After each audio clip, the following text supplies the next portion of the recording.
Hello guys, welcome to a brand new video on Tutorials Point. In today's video, I'm going to teach you some easy steps on how to get LinkedIn profile link. Now, for you to get LinkedIn profile link, firstly, you'll have to have your device connected to the internet. After you've made sure that your device is connected to the internet, open up LinkedIn on your phone. Once you open up LinkedIn on your phone, make sure that your profile is logged in. And once your profile is logged in, you'll be on this home page of LinkedIn.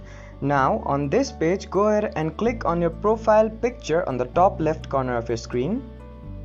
Once you click on your profile picture, this sidebar will appear on your screen. Now on this sidebar, click on your name. Once you click on your name, you'll be redirected to your profile on LinkedIn. Now on this page, go ahead and find these three dots at the side of the add section button and click on it. Once you click on it, a menu will appear on your screen. Now on this menu, you'll just have to simply click on the share profile via button. Once you click on the copy button, the link will be copied to your clipboard. Now to share it, you can just simply open up a chat or any platform and paste the link here and then just click on this send button.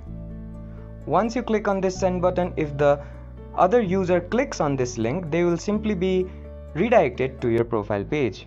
I hope this video helped you to share your LinkedIn profile link. Don't forget to like, share and comment on the video, and do subscribe to the channel for more such amazing tutorials. Thank you for watching.